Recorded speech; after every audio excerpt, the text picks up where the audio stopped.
حضرت عبداللہ ابن عباس فرماتے ہیں میرے نبی پاک علیہ السلام نے میری تربیت فرمائی، حضور نے میری تربیت فرمائی، اور محبوب پاک علیہ السلام نے فرمایا عبداللہ یاد رکھنا، یہ نوجوان دوست میری بات لکھ لیں، پریشان لوگ میری بات لکھ لیں، جن کے پاس قوت فیصلہ نہیں وہ اس بات کو لکھ لیں۔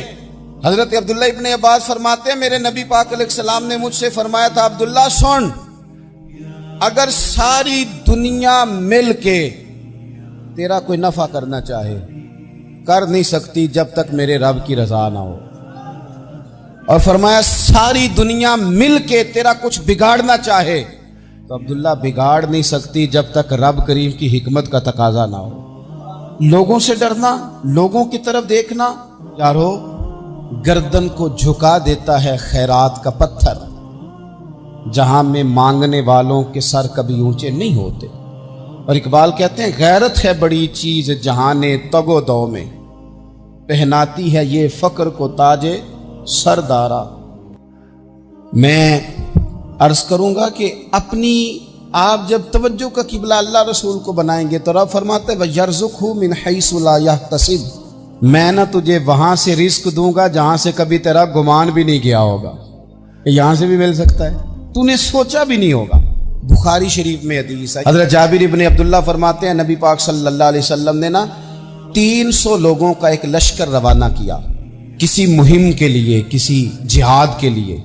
حضرت ابو عبیدہ بن جراح رضی اللہ تعالیٰ عنہ امیر لشکر تھے۔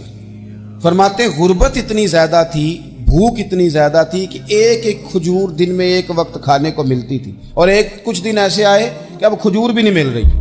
فرماتے ہیں اتنی زیادہ بھوک لگی مجاہدین کو 300 بندہ پتے کھا کے گزارا ہونے لگے، یہ بخاری میں موجود ہے۔ آپ فرماتے ہیں کہ دریا کے کنارے ہمارا پڑاؤ تھا، ٹھہراؤ تھا، جب بھوک سے نڈھال ہو گئے نا وَيَرْزُقْهُ مِنْ حَيْثُ لَا يَحْتَسِبُ، اللہ وہاں سے روزی دیتا ہے گمان بھی نہیں ہوتا۔ فرماتے ہیں ایک مچھلی اللہ تعالیٰ نے دریا کے کنارے بھیجی، فرماتے ہیں وہ تھی تو مچھلی پر پہاڑ جتنی تھی۔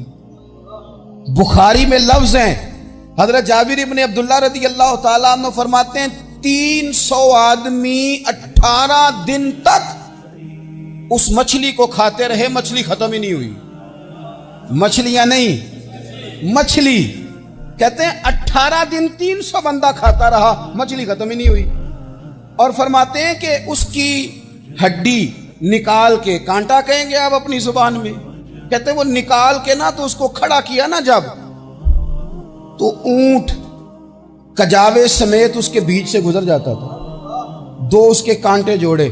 فرماتے ہیں وہ اس کا گوشت ہم کھاتے تھے اور اس کی چربی بطور تیل کے ہم جسموں پہ ملتے تھے، بیماروں کو اس سے سکون آتا تھا، تندرستی شفا ہوتی تھی۔ فرماتے ہیں ہم کھایا بھی ہم نے، اور کچھ لے کے ہم مدینے بھی گئے، اور قربان جائیں نبی پاک نے بھی اس میں سے کھایا۔ ہم نے عرض کی حضور یہ معمہ کیا ہے، یہ ماجرا کیا ہے؟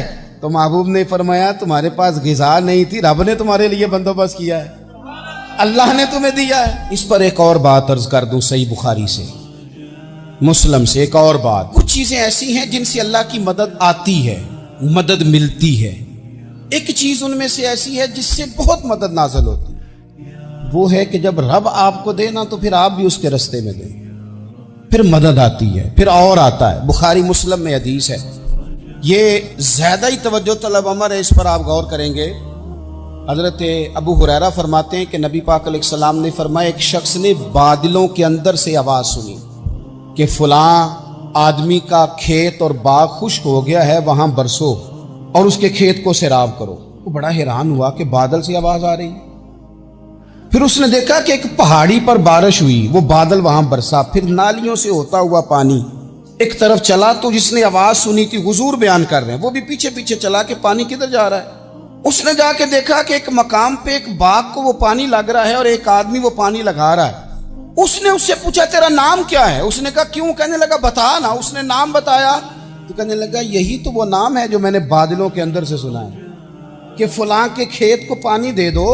اس نے کہا یار تو کیا عمل کرتا ہے کہ اسپیشل تیرے لیے بارش برسے؟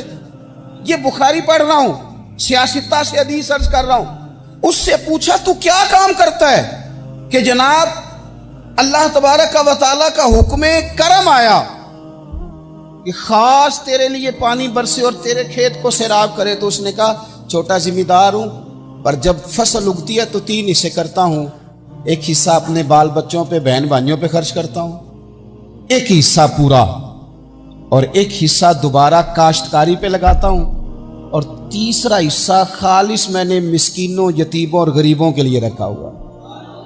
وہ جو تیسرا حصہ، اللہ کرے آپ سمجھے، وہ رب کے بندوں پہ تیسرا حصہ خرچ کرتا ہے نا، تو کریم مالک نے فرمایا جہاں سے غریب کا حصہ جاتا ہے وہ کھیت خشک نہیں رہنا چاہیے، وہ جہاں سے مسکین روٹی کھاتے ہیں وہ خشک نہ رہے، جہاں سے یتیموں کو کچھ آتا ہے کہیں اس کی فصل رہ نہ جائے۔ میں اور آپ بھی اگر اپنے مال میں مسکینوں، یتیموں، غریبوں کے حصے رکھ لیں گے تو فصلیں خشک نہیں رہیں گی، ان کے اندر تازگی آئے گی، نور آئے گا، کرم آئے گا، خاص کر خدا کی رحمت برسے گی۔ اللہ کی جانب توجہ کو بڑھائیں، آپ اللہ سے مدد کے سوالی بنیں۔ ترمذی کی ایک حدیث ہے، میں آپ کو زندگی کا تجربہ بتاتا ہوں کہ جب میں بڑا پریشان ہوتا ہوں تو یہ والی روایت کھول لیتا ہوں، مزہ دیتی ہے۔ میرے نبی پاک علیہ السلام نے فرمایا اپنے دکھ سیٹھوں نوابوں کو نہ کہنا، مالداروں کا نہ کہنا، ورنہ اللہ تمہیں کبھی غنی نہیں کرے گا۔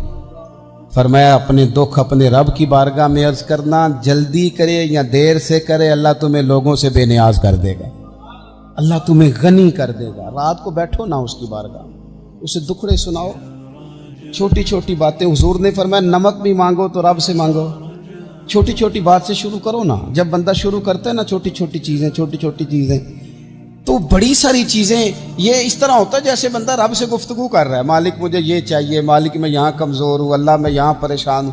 آپ یہ کر کے تو دیکھیں، لمبی لمبی دعائیں مانگ کے تو دیکھیں، اس کے حضور جڑ کے تو دیکھیں، آپ دیکھیں گے راحت کی